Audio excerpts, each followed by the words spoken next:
Did Patterson ever get any heat for being French Canadian and being one of the top guys? We got heat too.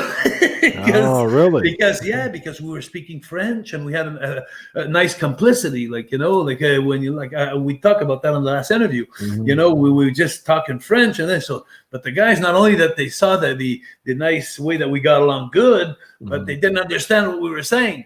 It reminded me of when I was in Mexico in 1978. I was going up and down the hills in 1978 with Salvador Luteroff in Mexico, and I was in a bus with a bunch of Mexicans.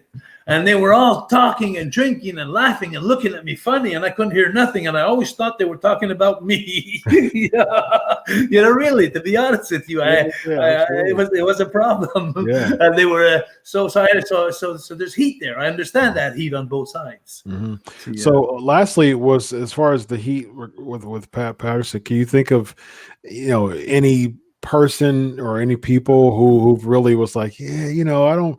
I'm not a big fan of Pat Patterson or Jacques Rougeau. Jacques Rougeau, yes. Not Pat, but Jacques, yes. Jacques, yes. I had heat here and there, but it wasn't big heat, but it was heat. I was just I had a big mouth. And I was a kid in the dressing room. I needed to grow up before I went there. I just forgot to grow up. But Pat Patterson was a great guy. And Pat, I don't remember nobody. I remember once or twice, in maybe the 10 years that I was there, I remember once or twice where Pat would really get upset. Now he'd really lose it, and he'd say, "Oh, don't talk to me anymore." And that was it. Okay. So you don't do a lot of damage when you say, "Don't talk to me anymore." It's not like you're sending anyone to hell or doing it.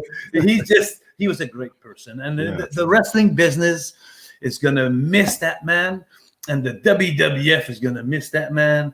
But I liked one thing that I'm hearing is that Vince McMahon is giving all the credibility back to him, and things that I haven't seen, but I've heard from friends and fans, and that's awesome because it was called Pat Patterson. His nickname was Le Rêve du Québec. Okay. You know what that is? Le Rêve du Québec. Say it's le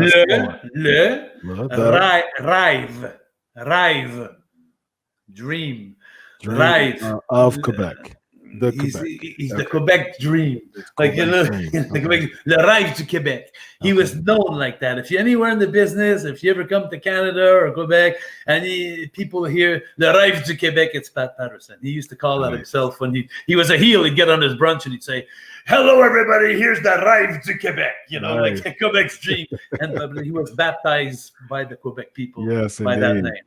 So.